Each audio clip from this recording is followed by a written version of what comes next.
এই অবৈধ সরকারের অধীনে অবৈধ নির্বাচন, প্রহসনের নির্বাচন, যারা মনে করেছিল যে 5ই আগস্টের পর আওয়ামী লীগের রাজনীতির কবর রচিত হয়েছে, হ্যাঁ, আপনার তাদের আজকে এই বিষয়টা দেখেন। 5ই আগস্টের পর এদেশের জনগণ কিংবা মানুষ ভেবেছিল যে আওয়ামী লীগের চাইতে ভালো কিছু এদেশে হবে, বরঞ্চ তার ধারে কাছেও নেই। দেশের অর্থনীতি থেকে শুরু করে দেশের প্রত্যেকটা জায়গায় এই দেশকে ধ্বংস করেছে। মানুষের নিরাপত্তা, আইন, প্রশাসন সবকিছু তারা কুক্ষিগত করে ধ্বংস করেছে। কারা করেছে? ইউনূসকে কারা হোল্ড করেছে? ওই রাজনৈতিক দলগুলো এই দায়ভার দিতে হবে। এখন এই প্রহসনের নির্বাচনের মাধ্যমে জনগণ এটা বুঝিয়ে দিয়েছে যে এই নির্বাচন একটা ব্যর্থ নির্বাচন, এবং এই নির্বাচনের মাধ্যমে একটা ব্যর্থ রাষ্ট্র বাংলাদেশকে পরিণত করা হচ্ছে।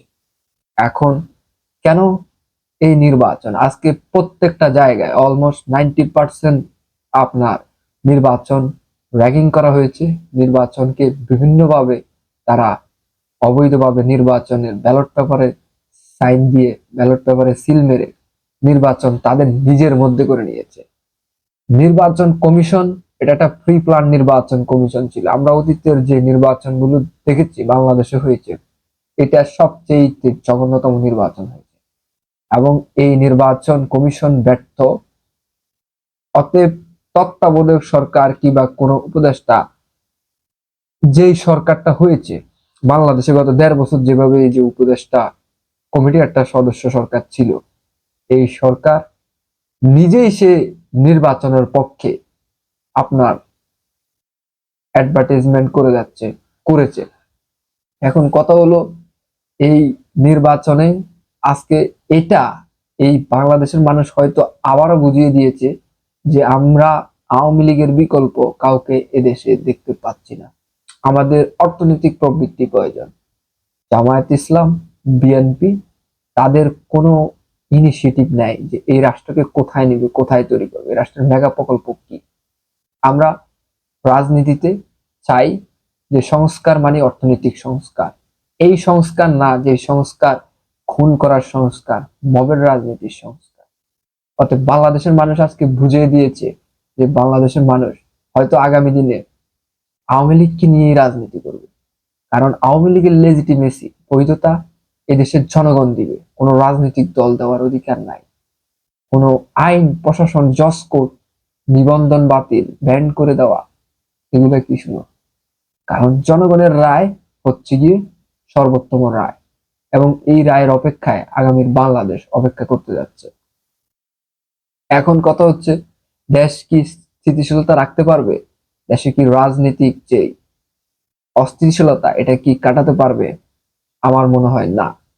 এই নির্বাচন এটা ফ্রি প্ল্যান্ড একটা নির্বাচন ছিল, যে নির্বাচনে কারা কারা কত আসন নিবে, কারা কারা পার্লামেন্ট গঠন করবে, কারা কারা ক্যাবিনেট গঠন করবে, ইভেন সবচেয়ে বড় বিষয় হচ্ছে গিয়ে এই গণভোটের মাধ্যমে যে 84টা সংস্কার নিয়ে এসেছে একসাথে, এটা কখনো একটা স্বাধীন রাষ্ট্রে এইরকম ভাবে এতগুলা সংস্কার হয় নাই।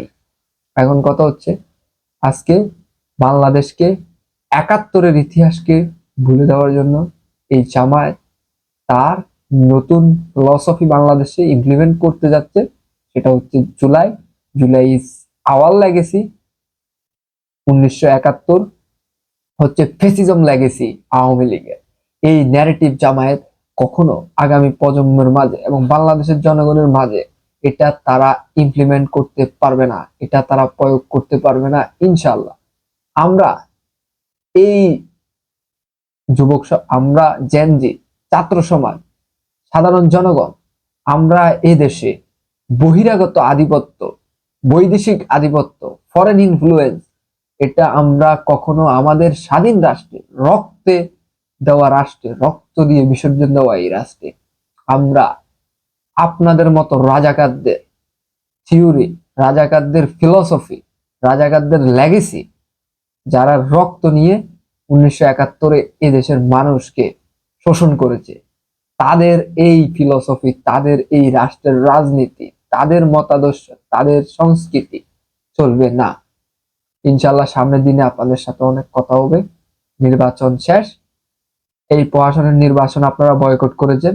দেশের অলমোস্ট 50% উপরে মানুষ এই নির্বাচনকে বয়কট করেছে। এটার জন্য আপনাদেরকে ধন্যবাদ। আপনারা বুঝিয়ে দিয়েছেন যে এই রাষ্ট্র আপনাদের অধিকার। রাষ্ট্রের যেই আপনার সামনের দিনগুলোতে আজকে অর্থনীতি বিক্রি করে দিয়েছে আমেরিকার কাছে। ইউনূস নির্বাচনের 2 দিন আগে আমেরিকার সাথে ট্রেড ডিল করেছে। আমি এটা নিয়ে পরবর্তী ডকুমেন্টারি করব। কি ডিল করেছে? বাংলাদেশের অর্থনীতিকে আমেরিকার কাছে, অলিগার্সিদের কাছে সারেন্ডার করেছে ইউনূস। যেন মানুষ এটা নিয়ে কোনো বিতর্ক না তৈরি করতে পারে, একটা টাইমিং বুঝে সে নির্বাচনের ঠিক 2 দিন আগে এটা করেছে। হ্যাঁ, এই এগ্রিমেন্ট আমরা দেখব যে এটা কি। এদেশের মানুষকে বোঝাবো কারা এদেশের সার্বভৌমত্বের শক্তি, কারা এদেশের পক্ষের শক্তি। ইউনূস এটা করার সাহস কোথায় পেল? আজকে যদি ভারতের সাথে আওয়ামী লীগ সরকার এরকম ভাবে একটা ট্রেড ডিল করতো যে আমার অনুমতি ছাড়া কখন ট্রেড করতে পারবে না, আমার অনুমতি ছাড়া কোনো বিজনেস চালাতে পারবে না একটা রাষ্ট্র, এইটা যদি আজকে করতো তখন কি হতো? এই ন্যারেটিভ, এই জামাতিদের মতো, এই সন্ত্রাসবাদের মতো, মৌলবাদীদের মতো আমরা এই রাষ্ট্র চাই না। আমরা আমাদের রাষ্ট্র চাই, আমরা আমাদের স্বাধীন সার্বভৌম রাষ্ট্র চাই। এই রাষ্ট্রই আমরা আগামী দিনে তৈরি করবো ইনশাল্লাহ। আপনারা শপথ নেন সকলে। আমি কিছু বলবো না আর। চায়না এবং এই আমেরিকা দুটাকে এই রাষ্ট্রে ওরা জায়গা দিয়েছে পাকিস্তানের মতো, ওদের ভাইদের মতো, রাষ্ট্রকে ধ্বংস করার জন্য, রাষ্ট্রের সার্বভৌমত্ব হারানোর জন্য। 8 তারিখ চায়নার সাথে তারা জাহাজ কেনার চুক্তি করে। মেরিটাইমতে চায়নাকে পটে জায়গা দিতে চায় ইন্ডিয়ান ওশানে, বে অফ বেঙ্গলে। আর একদিন পরে আমেরিকার সাথে বাণিজ্য চুক্তি করে। এই নাটক কাদের কারণে করা হয়েছে সেটাই ইম্পর্টেন্ট। ইউনূস করেছে, তার চাইতে বড় ইম্পর্টেন্ট কাদের কারণে হয়েছে। এই প্রশ্ন আগামী দিনে আমরা এটা নিয়ে কাজ করবো ইনশাআল্লাহ। আপনারা আমাদের সাথে থাকুন এবং আপনাদেরকে অশেষ ধন্যবাদ। আজকে এই নির্বাচনকে আপনারা বয়কট করেছেন, মানুষ বুঝিয়ে দিয়েছেন যে আমাদের কাছে রাষ্ট্র আগে, আমাদের রাষ্ট্রের সার্বভৌমত্ব রক্ষা আগে। ইনশাআল্লাহ সকলকে ধন্যবাদ।